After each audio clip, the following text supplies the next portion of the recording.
Crisis financiera del 2008 de Estados Unidos. Materia de Economía Internacional. Profesora Angélica Julieta Terraza Cedillo. Alumno Aarón Emanuel Pérez Ramírez. Número de control 2038-1819. A la fecha del 4 de junio del 2023.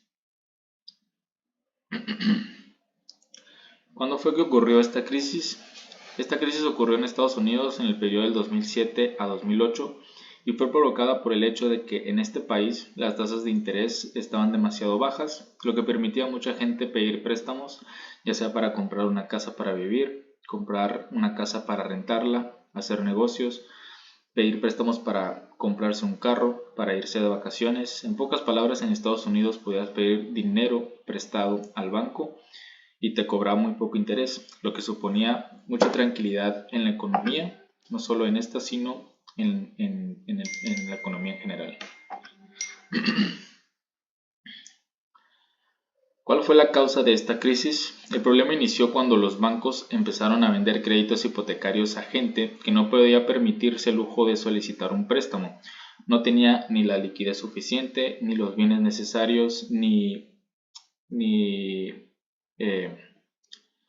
no tenía los bienes para poder hacerle frente a una hipoteca, a una deuda. Es decir, el banco no estudió financieramente a sus clientes y empezó a regalar hipotecas sin ningún sentido. Simplemente lo hacía por avaricia. Pasamos a unos instrumentos que se les conoció como hipotecas subprime. Estos bancos que otorgaban los créditos hipotecarios vendían los derechos de cobro a otro banco, que pues estos bancos tendrían el derecho de cobro de cobrar estas hipotecas, pero este banco hacía lo mismo, revendían y revendían a otros bancos, y les daba igual si las personas pagaban o no. A este tipo de hipotecas de gente sin recursos se les llamó como hipotecas subprime.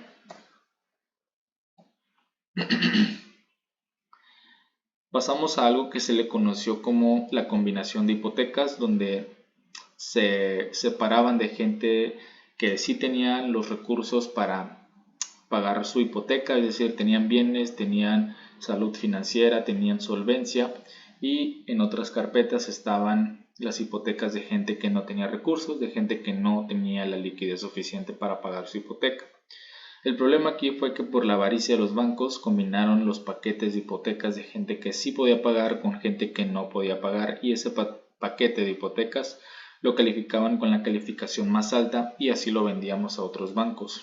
Con la calificación más alta lo vamos a ver a continuación, donde entran en juego las agencias calificadoras, como lo es Standard & Poor's, Moody's en Fitch Rating. Estas agencias calificadoras tienen una métrica en la cual va desde la calificación más alta, que es AAA, y hasta la calificación más baja, que es CCC. Los bancos amenazaron a estas agencias calificadoras para que otorgaran una buena calificación a las hipotecas que solo eran basura, es decir, a las hipotecas que estaban combinadas de gente que sí podía pagar y de gente que no. De esta forma, muchos bancos compraron hipotecas de gente sin los recursos para pagar. Las permutas de incumplimiento crediticio. Algunas instituciones se dieron cuenta de este engaño que hacían los bancos y decidieron seguir operando así, pero protegiéndose un poco del riesgo con unos instrumentos llamados permutas de incumplimiento crediticio, que son seguros por si una hipoteca dejaba de pagarse, pero los bancos no hicieron caso porque pensaban que las casas nunca iban a bajar de precio, sino que al contrario, la vivienda siempre subiría de precio. Era lo que pensaban los bancos, y pues estas instituciones y algunas personas más hicieron una fortuna gracias a apostarle en contra al mercado inmobiliario, y pues porque en ese momento el mercado inmobiliario siempre iba al alza, nunca iba a la baja. ¿Por qué se originan las crisis financieras? Estas crisis suelen ocurrir cuando hay un colapso repentino y generalizado en los mercados financieros, lo que puede tener consecuencias graves para la economía en general. Por ejemplo, exceso de endeudamiento, una especulación excesiva en los mercados financieros por parte de instituciones muy poderosas, fallos en la regulación y supervisión y contagio financiero. En el caso de que pues una economía caiga en una crisis, eso se puede contagiar pues a otras economías que estén interrelacionadas.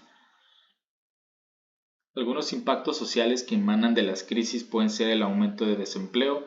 Mucha gente se queda sin trabajo debido a que pues no hay suficiente liquidez en los mercados, pobreza y desigualdad, deterioro de la salud mental, inestabilidad social y protestas, manifestaciones y disturbios, y obviamente migraciones y movilidad, pues debido a que la situación económica no está de la mejor manera.